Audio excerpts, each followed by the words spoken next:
Bueno, bienvenidas y bienvenidos a un capítulo más de Roberto Alejos Podcast. Ya saben que les voy a decir, no se vale, de verdad no se vale que no le cuenten a todo el mundo el podcast, que no presionen la campanita para que les avise cada vez que subimos un capítulo. No se vale que no lleguen hasta el final, es importante, al final salen los mejores chismes o las mejores noticias o las mejores clases, porque nos vienen a dar clases nuestros invitados. Lo cierto es que tenemos tema hoy importante. Yo de verdad quiero agradecer la presencia de Samuel Pérez, ¿verdad? Y no necesita mucha presentación, ¿verdad? Es el jefe de la bancada, ¿verdad? Porque aunque no les guste, de la bancada semilla, ¿verdad? Él es el jefe de bloque, el máximo dirigente de la organización, ¿verdad? Y que representa, pues, un sector de la juventud. Tanto así que todos los que tienen miedo que Samuel va a ser candidato a presidente, todavía no llega la edad, no se mueran del miedo, ¿verdad? En ese tema. O Samuel, reformamos la ley. La podemos hay que reformar la Constitución. Un poquito, pues. Yo quiero contarte que perdimos por 3 votos que el candidato a presidente no fuera de 18 años, ¿verdad? Así de fuerte éramos los jóvenes en aquella época. Mario David García no llegaba a los 40 y quería ser candidato y nos aprovechamos de la derecha. Por poquito la ganamos. Qué locura, sí. Pero... Samuel, bienvenido. Muchas gracias, Roberto. Qué gusto acompañarte. No, hombre, ¿verdad? Un landivariano que le canta a ¿cómo se llama? Alejandro Balcells y a Santiago, que contemos que somos landivarianos. Ah, sí. No, ¿verdad? Pero también estuve en Calusaca, así que... También. Sí. Muy bien. Pues... muchos temas que hablar en esta ocasión, ¿verdad? Esperamos pues no hacerlo muy largo, nos va a costar ahí cuando vayamos viendo cómo va marcando el reloj. Pero digamos un tema que indiscutiblemente tendríamos que tocar porque es algo propio, es la ley de competencia. Pero en la ley de competencia yo me imagino que ya viste, espero que hayas visto el podcast, ¿verdad?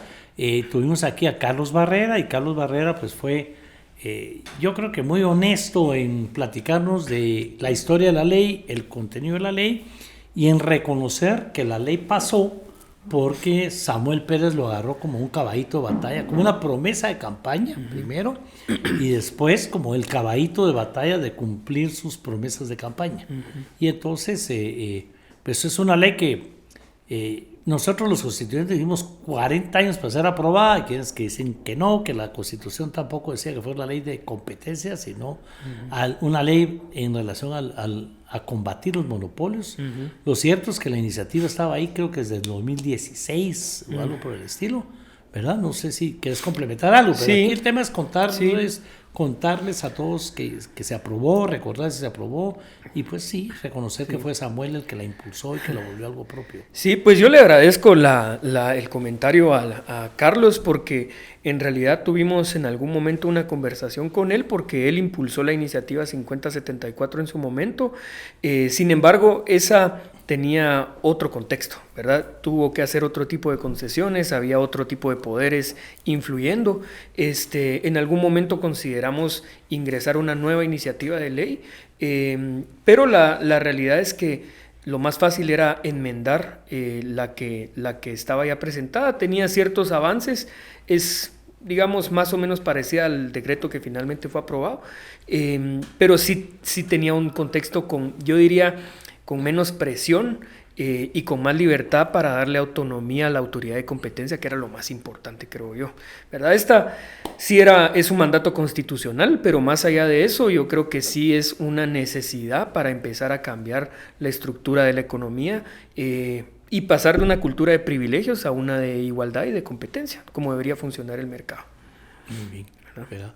Va a haber que esperar algunos temas, hay muchas leyes que fueron aprobadas en ese otro contexto y cuando el poder realmente era más, porque todavía lo tienen, ¿verdad? Sí.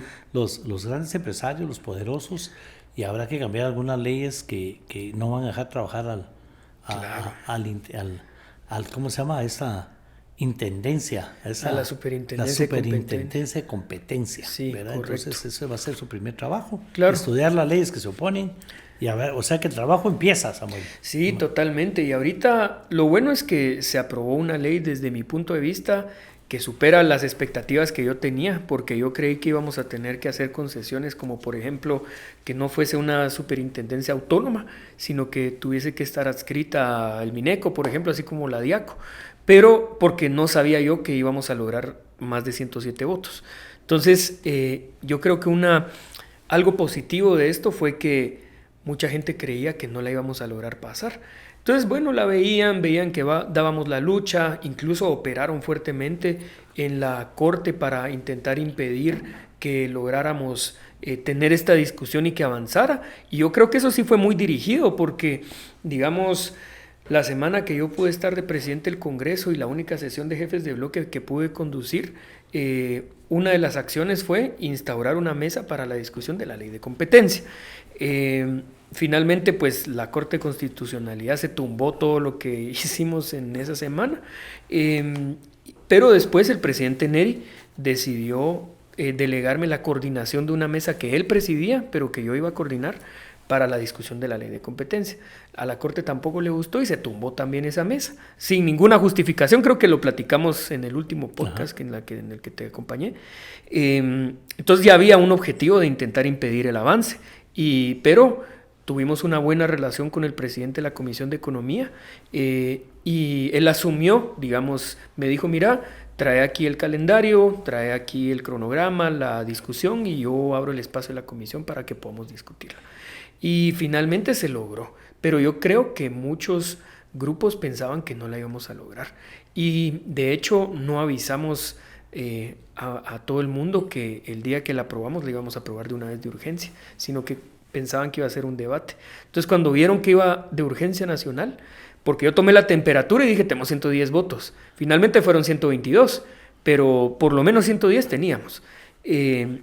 Pues varios sectores empezaron a escribirle a los diputados y le empezaron a decir, no, que el artículo 2, que era el ámbito de aplicación, tiene que tener exclusiones para algunos sectores que ya estamos regulados, pero el artículo 2 fue de los primeros que pasó, entonces ya no les dio tiempo ya no dio tiempo a nada. De corregir. Bueno, ese es un tema interesante, Samuel, porque esta semana tuve una entrevista en un medio de comunicación, en TV Azteca, sobre el tema de la urgencia nacional. Sí. ¿Verdad? Porque la Constitución crea el método para pasar una ley por urgencia nacional. Me cuestionaban de que leyes como la reforma policíaca o algunas otras leyes no son de urgencia nacional para el país. Ya. La ley de competencia tal vez sí, porque son 40 años Claro, de venir en ese tema. Sí, pero aquí hay un tema interesante. Si no se pasa por urgencia nacional, al día siguiente les caen y empiezan las protestas. Claro. Si se van las 3 lecturas, entonces también, digamos, si bien las 3 lecturas abren las puertas para que la sociedad las conozca, una ley que tiene 40 años hay que pasar, y sabemos que se han opuesto a ella, pues hay que usar el método de urgencia nacional para que no se vuelvan a oponer y no la vuelvan a parar. Bueno, ahí va José Eduardo, un tema nuevo porque vamos a seguir hablando de la urgencia nacional. Sí, no, pero también, digamos, hay dos cosas ahí porque urgencia nacional se podría argumentar que no se discutió lo suficiente y que de una vez ahí va la ley y ya estuvo, pero la verdad es que tuvimos un año completo de discusión, ¿verdad? Sí. Todos estos esfuerzos de la mesa eran transmisiones en vivo, la Comisión de Economía tenía siempre a los medios y tenía las puertas abiertas para escuchar qué temas debatíamos. Pero además crear una entidad autónoma requería 107 votos. Entonces dijimos, bueno, si ya están los consensos, si ya está suficientemente discutida, si vienen más de 30 años como un mandato constitucional para aprobar una ley de este tipo, pues realmente se justifica, ¿verdad? Urgencia nacional. Bueno, excelente. Y realmente ahí hay un tema que yo creo que tratemos, pero será el otro año, el tema de las enmiendas de curul. Porque precisamente la ley pasa un año en estudio, pasa en comisión, el dictamen se circula y después aparece un grupo de diputados influenciados por gente de afuera y meten una enmienda, ¿verdad? Como pasó con el aumento salarial. Yo no quiero profundizar en ese tema porque ya lo hablamos ahí en este podcast, pero así fue el tema del aumento salarial de los diputados. Sí, ¿no? Totalmente. De hecho, una enmienda que no compartieron, los que sí votaron a favor, no compartieron con nadie, la metieron de la nada, además con 3 páginas de firmas ilegibles, ¿verdad? Que me parece ya digamos, así un poquito descarado. Y finalmente tenían ya un consenso de 80 y algo de votos, la pasaron raspadita, sabiendo que nosotros nos íbamos a oponer, por ejemplo. Entonces, pues así fue el tema, pero así como pasó eso, ha pasado otras enmiendas en el pasado con otros temas, ¿verdad? Peligrosas que no dan oportunidad a una discusión suficiente. Si fueran consensuadas y están platicadas y ya todo el mundo está enterado, pues bueno, pero si solo es para ir a mayoritearlas, Las enmiendas difícil. de curul no existen en otras partes del mundo. O sea, el pleno, el hemiciclo parlamentario, pues, ¿verdad? Las sesiones del pleno, que pueden estar en cualquier parte, no en el hemiciclo, Claro. son para posiciones políticas. Yo estoy a favor, yo estoy en contra, o todavía no he tomado mi decisión por tal razón. No podría presentar enmiendas de subámosle 10 leyes, subámosle otro, que muchas veces las leyes han dejado de ser buenas por esas enmiendas de última hora. Cambiar la ley orgánica del Congreso, que es el tema que yo quiero profundizar más adelante, para evitar esos temas, como para el tema del transfugismo.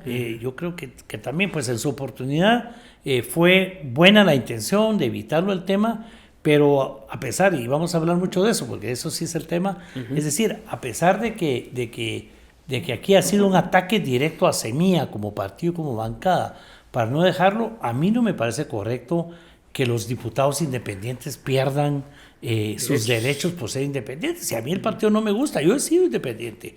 Y si yo estoy en contra, en mi caso yo estaba en contra de lo que estaba haciendo la UNE, por ejemplo, que no me dejó ser candidato, que no me dejó pelear y todo, tengo la libertad de irme. En aquella época podíamos, ¿verdad? Hicimos una bancada de diputados independientes que trabajó de manera muy limpia, haciendo una oposición al Partido Patriota. No es justo y además no es la forma para el transfugismo.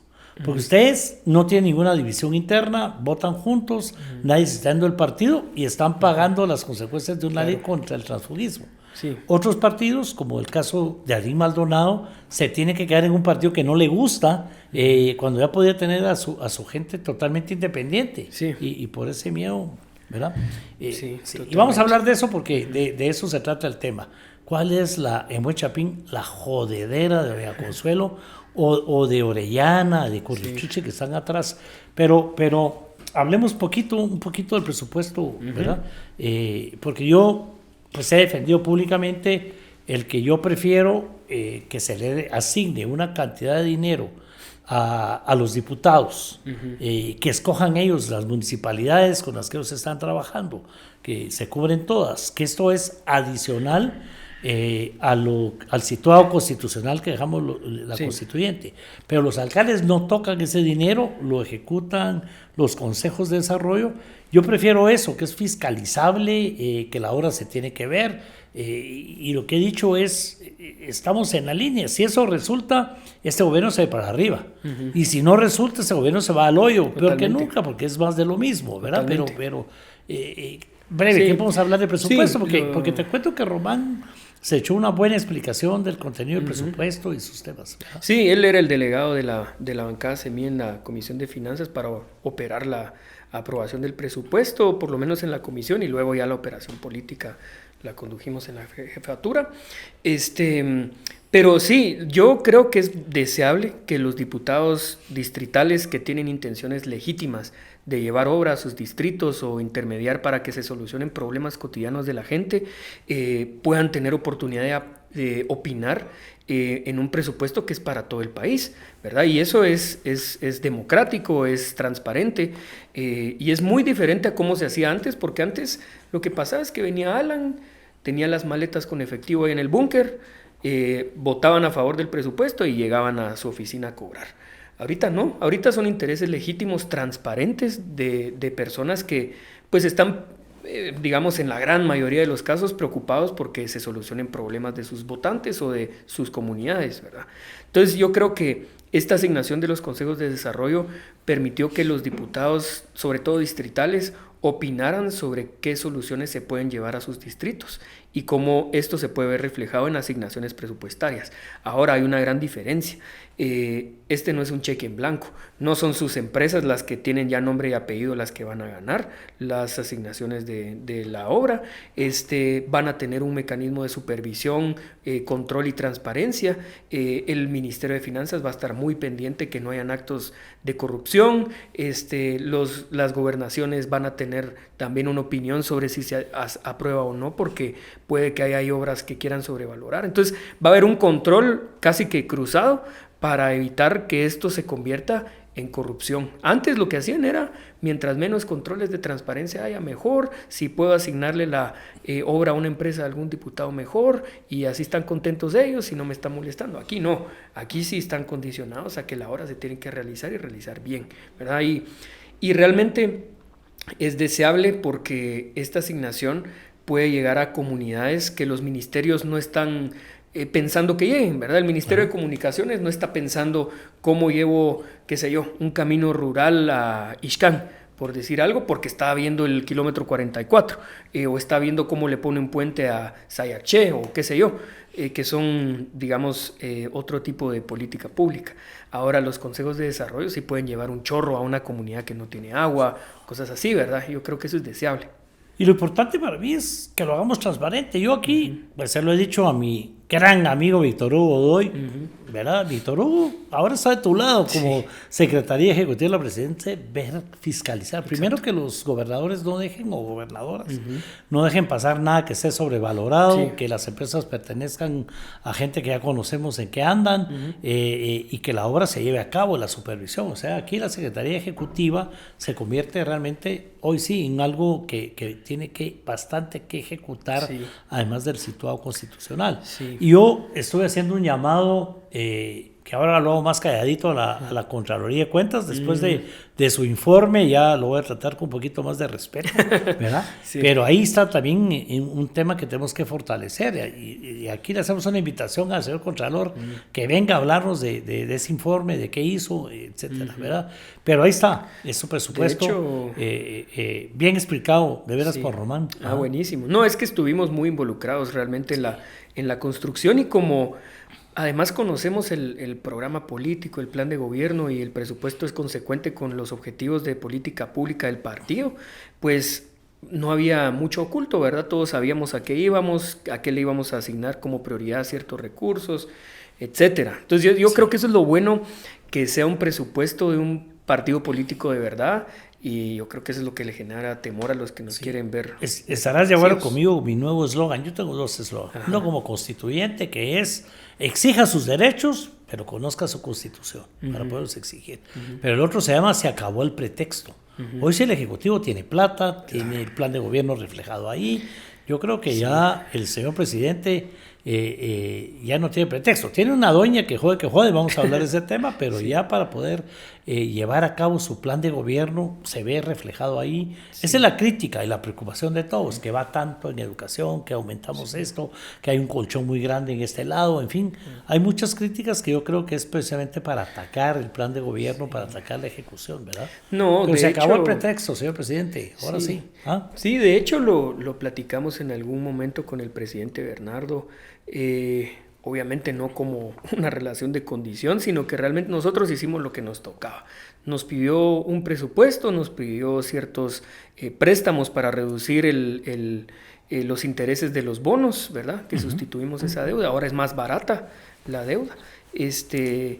Pero hasta ahí llegó nuestro trabajo, ¿verdad? Ahora nos toca nada más fiscalizar y apoyar en lo que necesite, pero a los ministerios les va a tocar ejecutar y dar resultados. Pero yo estoy confiado en que así va a ser, ¿verdad? Este segundo año tiene que ser demostrar que realmente se pueden hacer las cosas de manera correcta y pensando de primero en el pueblo de Guatemala. Quiero recordarles una vez más Anestil Gotas. Nada mejor para el dolor de oídos y el dolor de muelas, la mejor anestesia. Lo encuentra en sus farmacias preferidas. No se vale que seamos irresponsables. Hay que hacer el amor con tranquilidad, pero sobre todo con responsabilidad. Masculán, un preservativo de marca alemana. Pruébalo. Lo encuentra en tiendas de conveniencia y en sus farmacias. Muy bien. aquí, pues en esa época, ese día, o esa noche, o esa madrugada, que yo también lo expliqué públicamente, que por qué es que se da de noche y de madrugada. Sí. ¿Verdad? Porque la gente dice, no, que se aprovecharon de la nocturnidad. Sí, Digo, miren, hombre. Sí, yo, hombre, presidente del Congreso, arranco una sesión, tengo los acuerdos del caso, Sí. estoy trabajando con el partido gobierno, con el gobierno en sí, con la bancada oficial. No me arriesgo a que mañana las cosas hayan cambiado. Claro. Entonces me voy lo más que pueda, aunque amanezca, porque no va a ser que mañana no tenga los votos. Exacto. ¿Verdad? O sea, que no es que se planee que vamos a hacerlo de noche, que lo vamos a hacer en la mañana, porque todo es público hoy en día. Totalmente. Y otra cosa es que en realidad suceden cosas que no están planificadas, porque la sesión estaba planificada para iniciar a las 2 de la tarde. Nosotros estamos ahí. Ajá. Y lo calculábamos terminar tipo 11 de la noche, porque era una agenda muy cargada. Pero justo lo que decías, había acuerdos que no estaban suficientemente consensuados. La ley de la Policía Nacional Civil nos llevó unas 4 horas de consenso. Así. Eso no estaba planificado. Entonces eso retrasó la discusión del resto de iniciativas. Y aprobar el presupuesto es una lectura larguísima, ¿verdad? Hay que leerlo por lo menos un par de veces, ¿verdad? Y con sus enmiendas incorporadas, etcétera. A pesar de que estaba muy, muy consensuado, porque si se dan cuenta, tal vez unas 4 enmiendas se presentaron de forma y nada más, porque ya había un consenso fuerte sobre el presupuesto. Sí. Bueno, yo lo he dicho también, ¿verdad? Porque la gente me dice, mire, la Policía Nacional Civil, bueno. Samuel aprovechó la situación, así de claro lo he dicho yo al aire, para decir, bueno, hay consensos, apruébenme esta enmienda, esta corrección, este cambio en la ley contra el crimen organizado. Sí. Y entonces se abrió la puerta. Ahí salió doña Evelyn, que eso no estaba, y lo ha dicho públicamente. Me ha pedido que lo diga, me amenazaron, diga que me amenazaron, en fin. Se rompió la sesión ese viernes porque entró ese tema. Eso dio tiempo a sábado, domingo y lunes llegar a acuerdos. El martes ya no tenía ningún problema. Y pues el señor presidente del Congreso dijo, yo también pues voy con el sueño toda mi vida, ¿verdad? De pasar la reforma, pero sé que un tema que no estaba consensuado. ¿Verdad? Pues sí, yo creo que le faltaba terminar de apretar algunos detalles en las enmiendas. Nosotros estuvimos apoyándolo completamente porque además participamos en la comisión donde se discutió. Había 2 integrantes de Semilla en esa comisión viendo los detalles, así que nosotros estábamos subidos. Pero creo yo que hizo falta todavía un cabildeo final. Fue evidente, digamos, en el pleno cuando había ahí un agarrón fuerte sobre el artículo 60, si no estoy mal. Y bueno, finalmente lo que se logró fue una mayoría suficiente para aprobar esa iniciativa, que la verdad es que nosotros la vemos bien, ¿verdad? Nosotros vemos bien, pero que sí, a lo mejor hubiese sido más rápido si se hubiera conversado un poquito más con algunos pero es que a lo mejor se la paran. No, de esa acuerdo. era la discusión que yo tenía con el tema de la urgencia nacional. Yo ¿verdad? estoy de acuerdo. Si la Había que saco a probar. consensos. Sí. Yo te quiero contar, yo así conocí a Neri, ¿verdad? Porque esa reforma viene desde la época y hay que reconocerlo, decía aquí públicamente, de doña Adelita de Torreviarte. Es verdad. Ella y Helen Ma, que estaban viendo todo lo que era la reforma policíaca, y en aquel entonces Neri era el director de la Policía Nacional y fue parte de ese tema. Sí. O sea que estamos hablando de que esa ley ya venía también de entre los temas pendientes, ¿verdad? Que está, no, y estuvo bien. Yo creo que se mejoran mucho las condiciones de los agentes, de las familias que digamos, también dependen de eso. Les da un poco más de autonomía y certeza. Entonces está bien, ¿verdad? Yo creo que sí, pero había que aprovechar ese momento, porque ahorita va a ser muy difícil llegar a quórum estos próximos días. En estos próximos días, a pesar de que hay objeciones a algunas leyes, va a haber que juntarlas o esperarse al otro año, en fin. Pero ahí está, digamos que yo traté de explicar eso en otro medio de comunicación por escrito, decirles, así es la técnica legislativa, la táctica legislativa, así es el mundo, ¿verdad? Del Congreso. Se abrió la puerta, la abrió Samuel, ahí vamos con los demás. Pudieron haber sido más leyes, pero ya las habían pasado antes. La de ganadería, la del Petén, o sea, ya los diputados ya venían aprovechando el consenso, la ley de vacunación que se aprobó, o sea, ya han venido una serie de... infraestructura. La infraestructura infraestructura vial, que también es una ley que debe tener contento al sector privado, Sí. ¿verdad? Porque nació de ahí. Pues sí, Ese es un de ahí tema. viene, pero después la negociamos, ya le pusimos ciertos detalles para que no, porque la que venía originalmente, la verdad es que no nos gustaba mucho, por lo menos no a Semilla, Ajá. pero logramos encontrar un punto medio con los diputados de Valor, que eran quienes más fuertemente la estaban Ajá, impulsando, y ahí se encontró un consenso político bueno, que permite el otro año que el Ministerio de Comunicaciones, como decías antes, ya no tenga excusa para poder ejecutar bien. Se acabó el pretexto otra vez, Sí, ¿verdad? cabal. Y ahí van saliendo los temas, ¿verdad? Y es que hay jugadas y protagonismos de diputados de otros partidos, que eso hay que verlo, ¿verdad? Porque Totalmente. ese es de Palencia, Ayala, que tuvo mucho que Sí. ver en la competencia, Sí. ambos del mismo valor, ¿verdad? La ley de ganadería, que es de Cabal, ¿verdad? En fin, o sea, ahí va el tema, distinto. Vamos a estar, Samuel, yo no sé si estás de acuerdo conmigo, ya hemos estado sufriendo lo que yo llamo la judicialización de la política. Sí. Hoy he estado criticando un poco a la clase política porque les digo, es culpa nuestra. ¿Por qué? Porque pierdo en el pleno. Estamos hablando de ¿cuántos votos tuvo el presupuesto? Tuvo 130 y pico. sí, 140 por ahí. Entonces, digamos que, ¿qué? 20 y pico diputados no votaron a favor. Perdieron. O sea, así es la democracia. ¿Cómo fue que llegaron a acuerdos? Otro tema. Pero lo que hacen es que como perdieron, se van a la CC. Entonces, al final resulta que esa judicialización de la política la hemos provocado los mismos políticos, aunque yo nunca he acudido a la CC, pero me han llevado a la CC. ¿Verdad? Al decir, miren, no pasó esto, entonces le encontré estos errorcitos, declárenme la inconstitucional, digamos, que hacer oposición valiéndose de las cortes, vamos a tener una lluvia de amparos, de recursos contra todo este proceso. No. ¿Verdad? Se viene ese proceso. ¿Ah? Sí, yo estoy de acuerdo porque la CC ni siquiera es un poder del Estado, Ajá. ¿verdad? Y se le otorga esa digamos, atribución de poder cambiar cosas que se legitiman en otras instancias. Por ejemplo, la ampliación presupuestaria, ¿verdad? Era un tema político, ¿verdad? Sí. Era un tema que se tenía que aprobar en el Congreso. ¿Se prioriza o no y se le da al presidente más recursos para que ejecute su plan o no? Logramos los consensos, nos costó un montón convencer a los diputados, logramos 107 votos, después se volvieron 110. Viene Alan y su gente y meten un amparo. La CC se los otorga y después regresa al Congreso y le pasamos con más votos la ampliación, porque ya hay un consenso político. Claro. Y eso va a pasar con la legislación. Yo estoy confiado que eso va a pasar con todas las leyes que aprobemos en esta legislatura, porque a diferencia de otras, no es por una cuestión transaccional.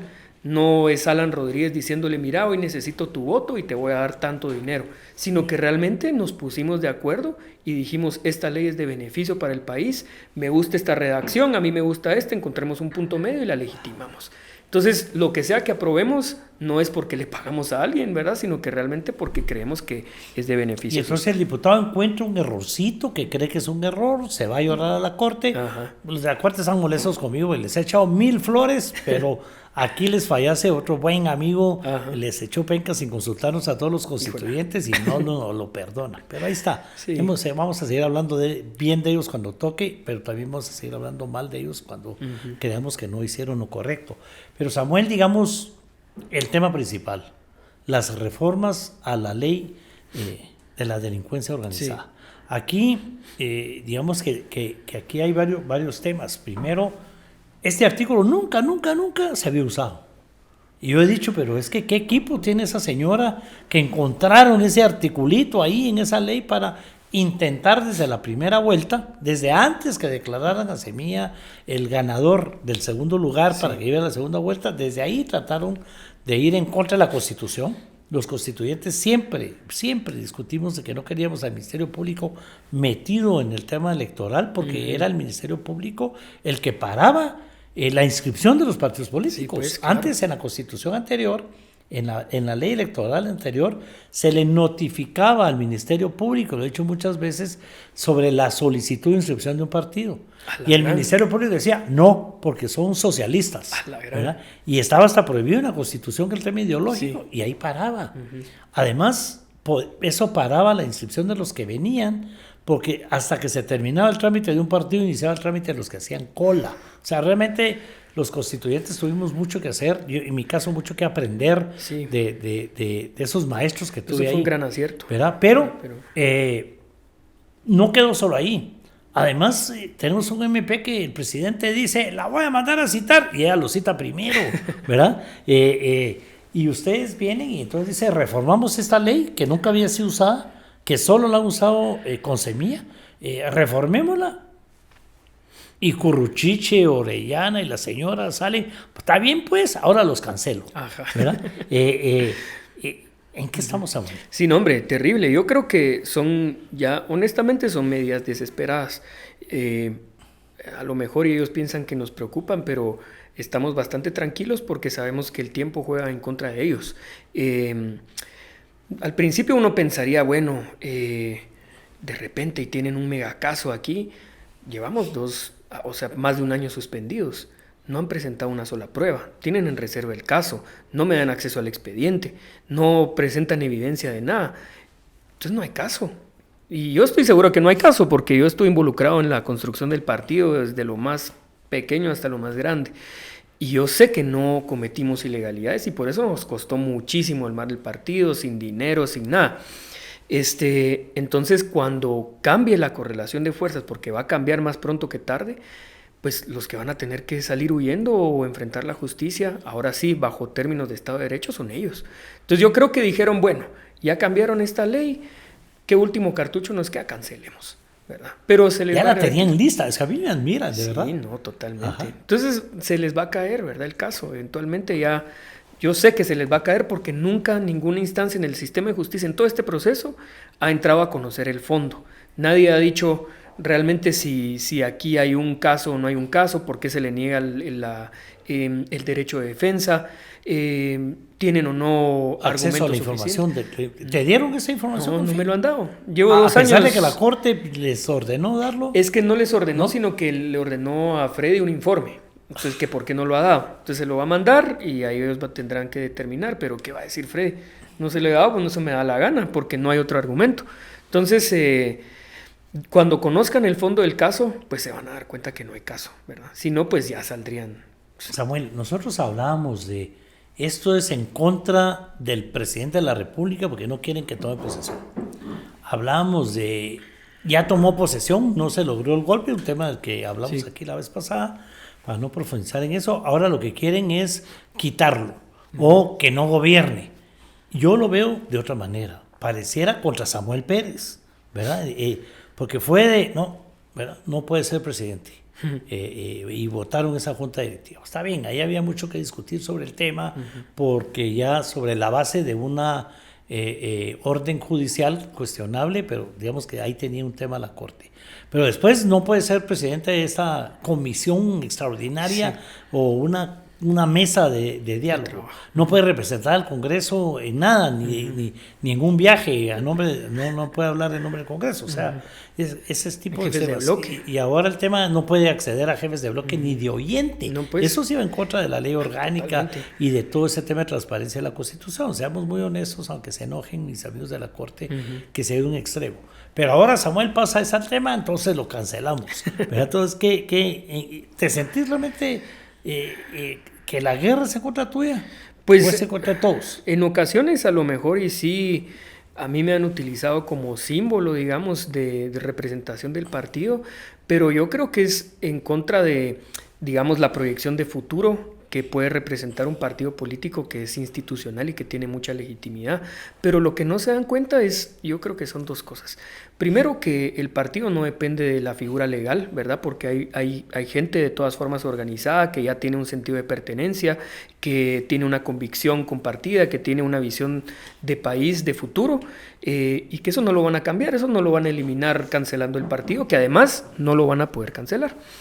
Primero. Y segundo, yo creo que sí tienen temor que ellos ya no van a volver a ganar una elección legítimamente, ¿verdad? Porque si vuelven a poner a alguien asociado al pasado, a estas prácticas de corrupción y de impunidad, a lo mejor y no ganamos nosotros la próxima elección, a lo mejor sí, no lo sé, pero ellos definitivamente no van a ganar, ¿verdad? Ya hay una mayoría social construida que rechazó ese régimen de corrupción y de impunidad que ellos instauraron, que es un régimen dictatorial, autoritario, violento, de saqueo, y además se identifica muy fácil, ¿verdad? La gente sabe quién es quién, ¿verdad? Entonces yo creo que eso es lo que les da temor de lo que puede representar Semilla como, digamos, más allá de como partido político, sino que como visión de futuro, ¿verdad? Hacia qué futuro se puede construir en Guatemala. Y es un futuro, la verdad es que con razones de pensar que puede ser muy optimista. ¿La Corte Suprema debería cambiarla, Alfredi?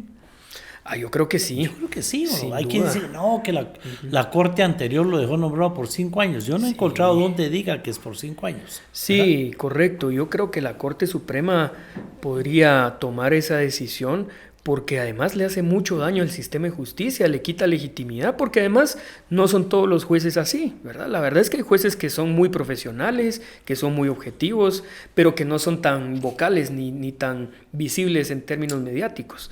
Pero Freddy Orellana es un mercenario, ese no es un juez, ¿verdad? Y yo creo que sí hay que decirlo como es, porque él le pagan por resolver y así kamikaze, y él se va a inmolar y no le importa cometer delitos, ¿verdad? Entonces yo creo que la Corte Suprema, en aras de recuperar legitimidad ante la población, debería quitar a esos extremistas. Al mercenario. Claro, al mercenario. Bueno, es que de alguna manera, aquí lo dijimos cuando estuvimos con Goyo Saber, decirle, bueno, no son unas cortes a favor de Semilla, y qué bueno. Claro. Porque no se trata de que estas cortes pasadas estaban a favor del pacto o de los golpistas, les decimos ahora, o del lado oscuro. No se trata de que ahora estén del lado de este gobierno. Se trata de que sean cortes imparciales, Exacto. neutrales, ¿verdad? Exacto. Y objetivas.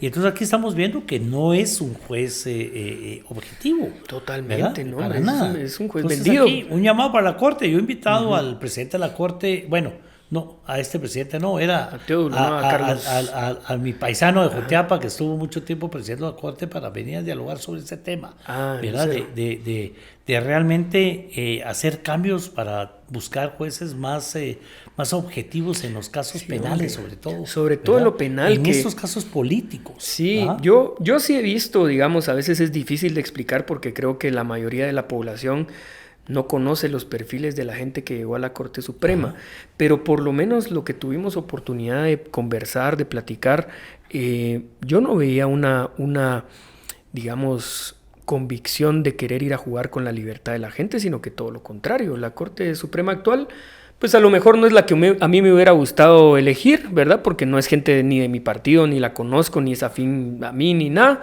pero por lo menos en el detalle importante que era: detengamos la instrumentalización del sistema de justicia para meter gente a la cárcel solo porque sí, pues yo veo que ahí sí hay una convicción compartida en la actual Corte, pero hay que someter la prueba también, ¿verdad? Claro. Habrá que ir demostrándolo con resultados. Aquí lo hemos dicho, Samuel, ¿verdad? Digamos, esta Corte, Semilla no ganó las Cortes, y lo hemos dejado bien claro, ¿verdad? El tema. Y algunos dicen, no, perdedores. Yo digo, qué bueno que el gobierno no ganó las Cortes. Tenemos bien claro, 2 son de fulanito, 1 de menganito, para no mencionarlos, aunque ya todos los he invitado al podcast, ¿verdad?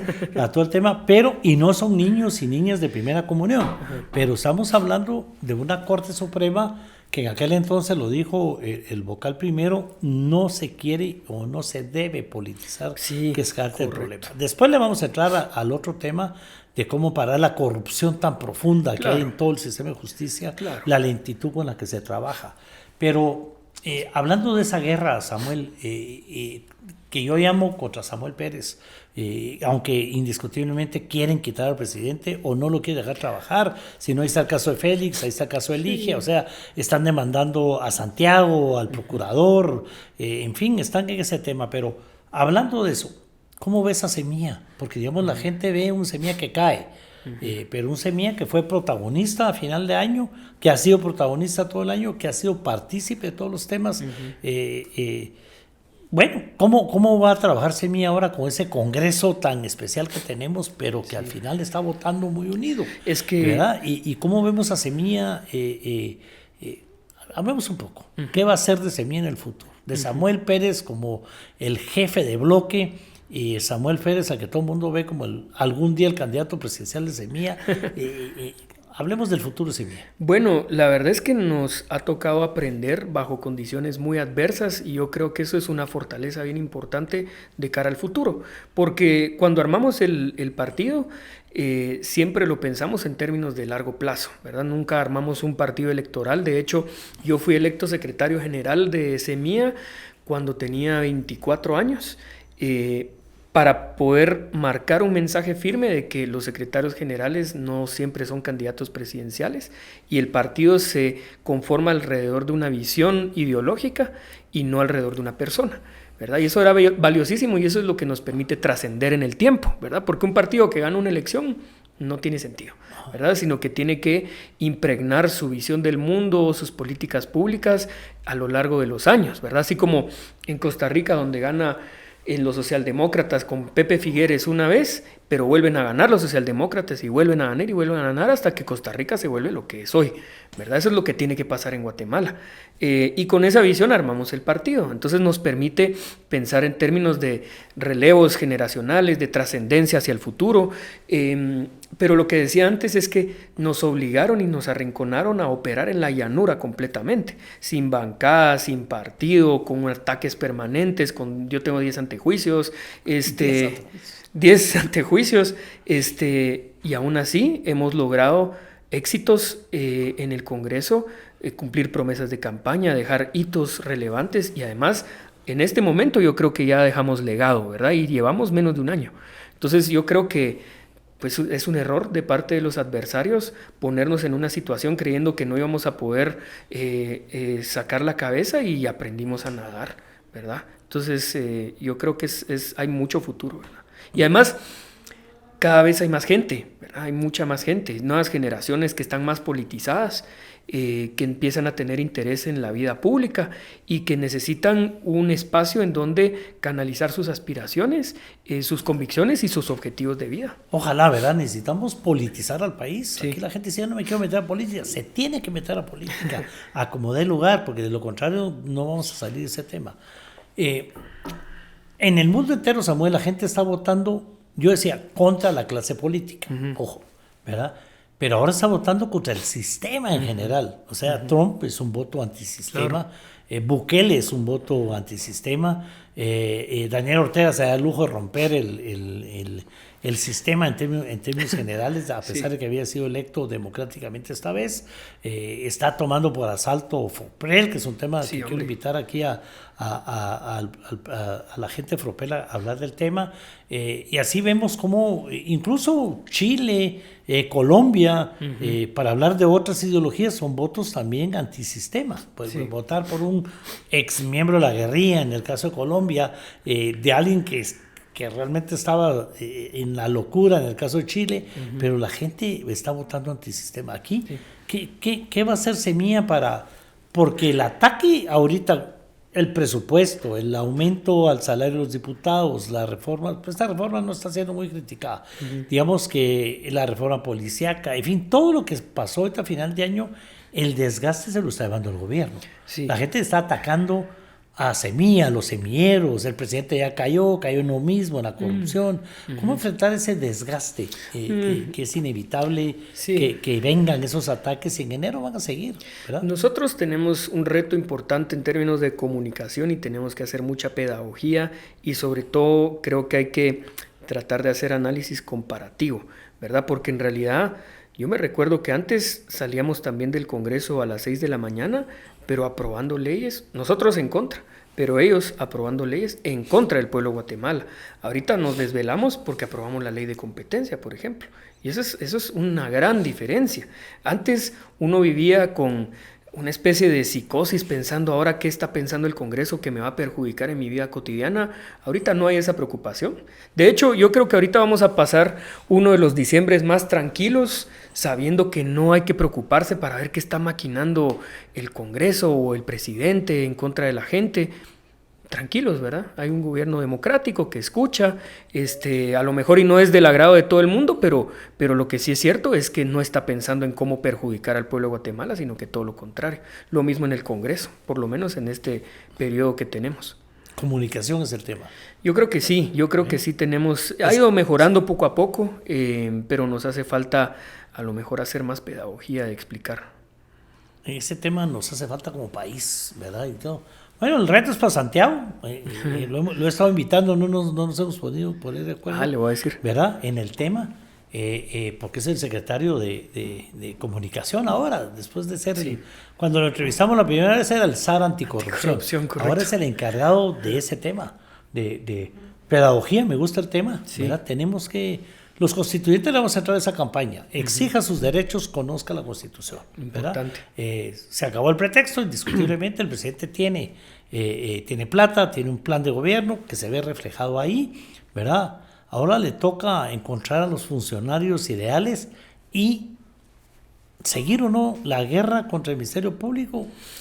Nosotros, desde la bancada Semilla en el Congreso, no vamos a renunciar a esa batalla, ¿verdad? Nosotros presentamos recientemente una iniciativa nueva para derogar el artículo 14 de la Ley Orgánica del Ministerio Público, porque estamos conscientes que no es solamente un ataque en contra nuestra, sino que son enemigos del pueblo de Guatemala completo, ¿verdad? Y que quieren regresar a las prácticas del pasado, procurar impunidad, mantener el saqueo permanente de los recursos públicos.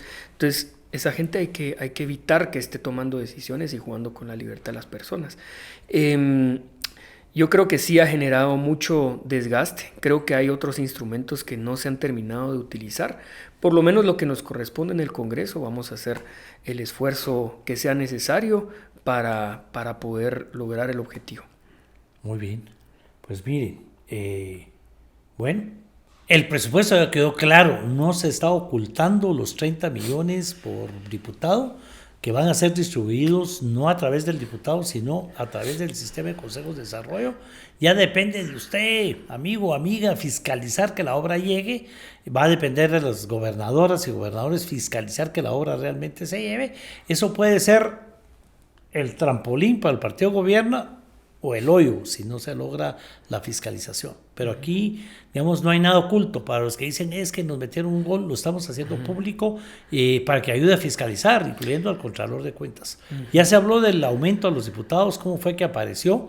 Estamos en contra de las enmiendas de Curul y ese es un ejemplo del tema. Para mí no es una obligación dar el aumento salarial, es un mandato para que la Junta Directiva lo estudie. Yo a mi parte les quitaría todo lo demás, siempre y cuando no suba un centavo el presupuesto del Congreso para que el pueblo no gaste nada más y no quitemos cosas básicas. Habría que negociar ese tema para que los diputados al final reciban lo mismo pero paguen impuestos por lo que reciben, ¿verdad? Claro. Habría que verlo. Ya vimos que el tema de la ley de la delincuencia, ya alguien me criticó porque dijo, pues que la señora es valiente, sagaz y tiene arrestos para decir, pero yo no sé, yo creo que es Curruchiche, que es, me encanta ahora, ¿cómo dijimos? El sicario. Es un sicario, y es un mercenario, y es un vendido. Sí. Y en ese tema, pero es una lucha que no va a parar, ¿verdad? Ya hablamos de la reforma a la policía, que era una ley que se venía arrastrando hace mucho tiempo, desde mi época empezó la reforma policíaca, pero sobre todo el tema es comunicación, mezclado con algo que hay que aprovechar, la pedagogía, ¿verdad? Eso pretendemos hacer aquí desde este podcast, que la gente aprenda qué es lo que está sucediendo, pero no termina, Samuel lo ha dicho. Algo para terminar de animar a la gente. Esto apenas empieza. Sí, no, totalmente. Yo, de hecho, el próximo año, ahorita que ya tenemos una mayoría, digamos, suficientemente holgada, por lo menos en este plazo, porque el Congreso es muy volátil, ¿verdad? Pero por lo menos algún periodo de tiempo tenemos de oportunidad. Esperamos pasar iniciativas de ley que también van a generar impacto positivo en la vida cotidiana de la gente. El próximo año esperamos reformar varias cosas. Muy bien.